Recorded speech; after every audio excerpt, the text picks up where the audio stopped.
This day, I really enjoy this because it's always good. You know, we tell the children, we want our children to have heroes, right? What are the heroes to look up to? And for me, it's been the peaceful warriors who always have been the heroes of my life. You know, there've always been, you know, other women that have done other good things in life. I was a Susan B. Anthony fan. Look at all the women that were, you know, breaking out and breaking the mold, and it was hard to find them because everybody was hiding them from me when I was young. You know? She's too much of a troublemaker already. Don't give her any more ammunition. We don't want to fuel this one here. So, but they're easy to find, and for today, because of the holiday and Mahatma Gandhi and celebrating that, I was getting encouraged to come back to. And another peace hero that I'd like to add to our celebration is Debbie Bua, because of this is her outfit. So, and her birthday is the same day as Mahatma Gandhi, and when we had the Gandhi celebration, they had the cake. They always have the cake for his birthday. At the dentist building one year, that we had Debbie get up and take a picture and blow out the candles with it. So I guess she'll be now forever our peace hero, connecting with the gathering. I think that's really cool. So, and why? You know, and where? When? How do we do this? What is this peace hero thing? And all these people, they did too much. You know, Mahatma Gandhi went up against, you know, the British Empire, you know, did all these wonderful things, and he's starving himself and changing his life forever and doing that. St. Francis of Assisi, the same thing, right? Here he was, and he got tired of the what was going on. He was a soldier. I mean, he was out there. He was killing people, and he came back, you know, this warrior, wounded. Yay, the wounded warrior coming back, and he's like, no more yays. When is enough? There's got to be something more to that, to making that transition to that other place in life, to holding that higher vision. You know, the Peace Alliance is an organization in our country that's trying to get a Department of Peace. Imagine that. So we have a Department of War, which is helpful, you know, for defense, not offense.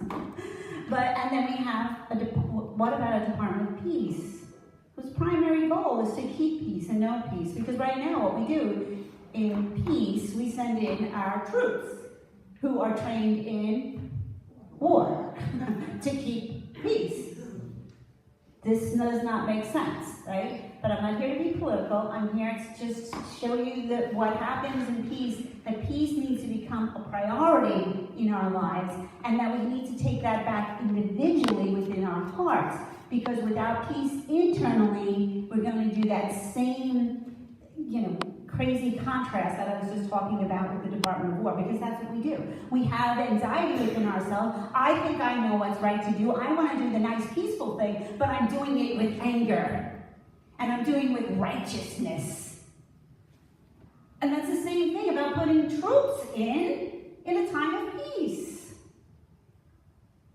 So we need to step back and take a look at these things. Now, the Peace Pilgrim is this wonderful woman who, and that's her name, she's interviewed, she just says peace.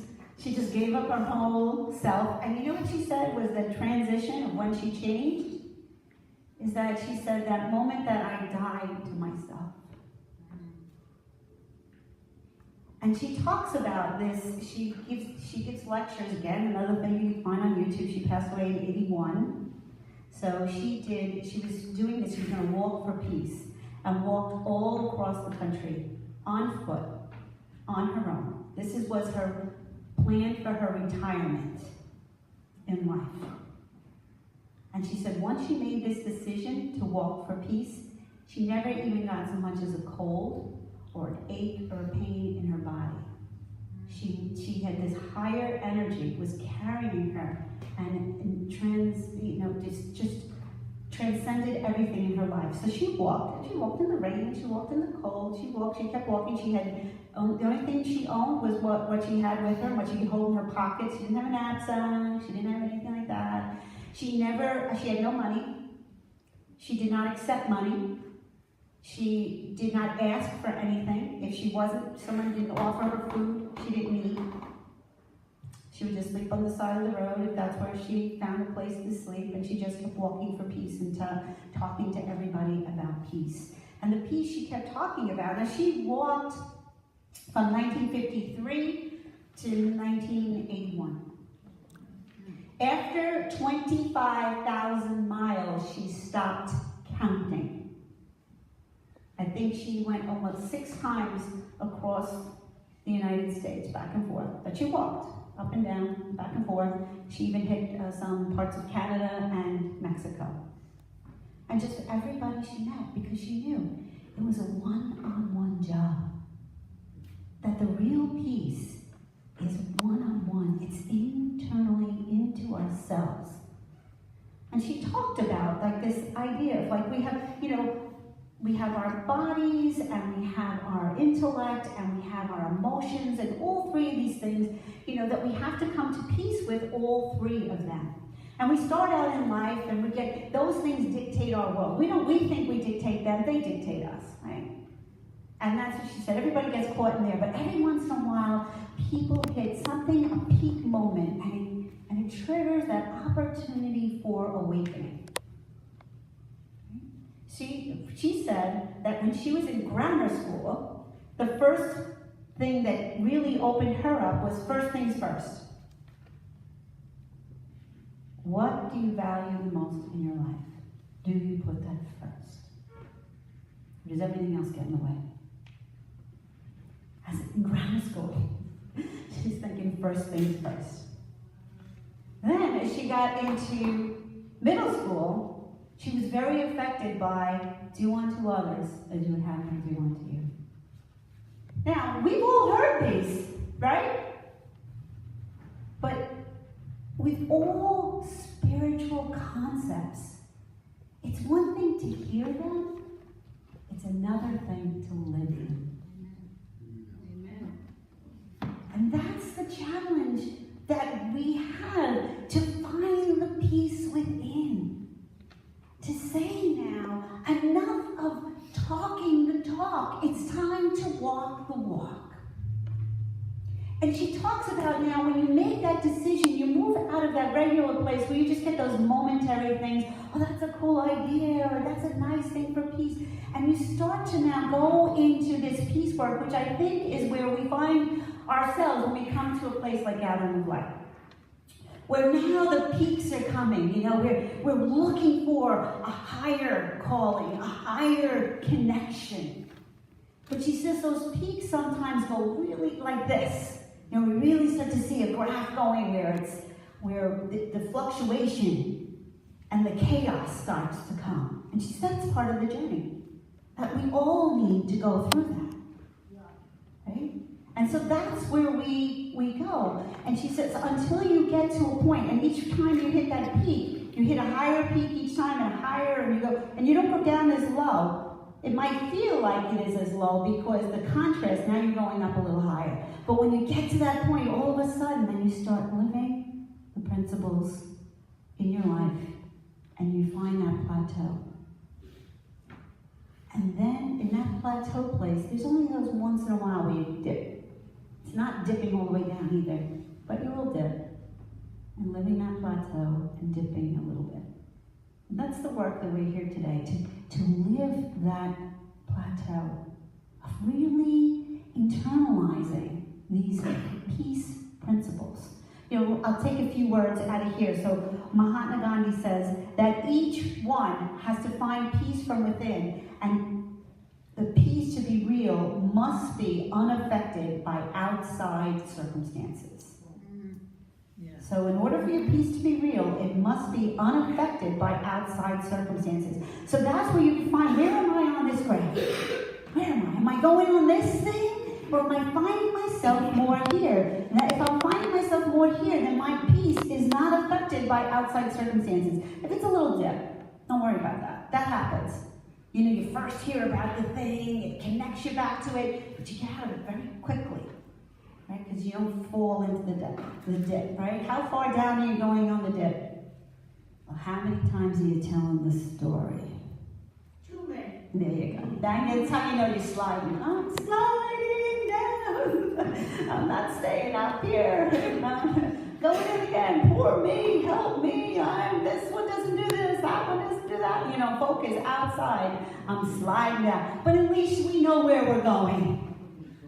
And one thing about community of peace, we're all peaceful warriors, that we help each other and we pull down. You're going down too far, come back up, and we help pull you back up again.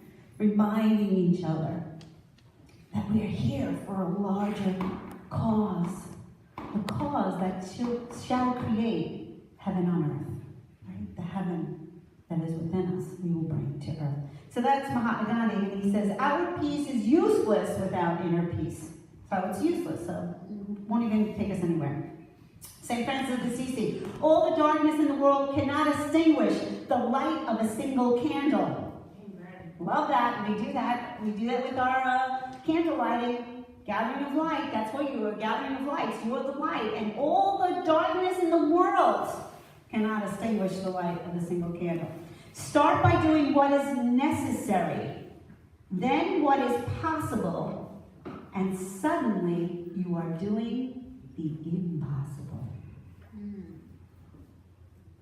I'll repeat that. Start by doing what is necessary, then what is possible, and suddenly you are doing the impossible. That's why you volunteer. It's necessary to get things done, right? But then it keeps growing. It keeps growing. While you are proclaiming peace with your lips, be careful to have it even more fully in your heart. So those last three were St. Francis of Assisi. Other than their famous lines, you know, Mahatma Gandhi, be the peace you wish to see, you know, to find in the world, and St. Francis, make me a channel of their peace, where their hatred, let me so love, and we'll do that prayer later on. Those are more famous quotes from them, and see that. But the thing is about it, all of these wonderful, amazing heroes, just people like us, right? They had difficult times. Mahatma Gandhi was an attorney that went to school in England, and then he was in South Africa thinking that, okay, I'm going to do my career, and, you know, I'm going to just make a lot of money and have a nice family, I'm going to do all these things, and next thing you know, he's kicked out of first class train because he's someone of color and he doesn't belong there. And his world was rocked. This happens, you know? That peace, when we have that peace within, we start to have peace with, it makes an interconnection. Peace is a wholeness. I can't be holy in myself unless I'm wholly connected with you and the truth of who you are in yourself. That's right. So this being a peace warrior is not about letting the rest of the world go. Right? The warrior, the peace pilgrim, walked for peace. Walked to meet people. Walked to get out of her own shell and being in her own house. You know, the hermit up in the mountain can be very peaceful. I know you can be all very peaceful on a nice retreat and everything is perfect and beautiful. But it's real peace when we can take it and walk it and meet with people in life and circumstances as they are, the way they are. And we can be truly present to that moment and live that. And she says, imagine that. And each one of us has a special purpose within that. And we will find it in the steps of our everyday existence. We don't have to make it up. You don't have to go, oh, what's my special mission in the world? Just be peaceful, bring smiles, bring that humanity to yourself, to those you meet, to your family, to the environment, to our world. And that will spread like our meditation. That peace will spread out from the whole planet to the cosmos and beyond. We come together to raise the consciousness of humanity by raising the consciousness of ourselves, that peace may prevail within us and the world and the universe. And so it is. And so it is.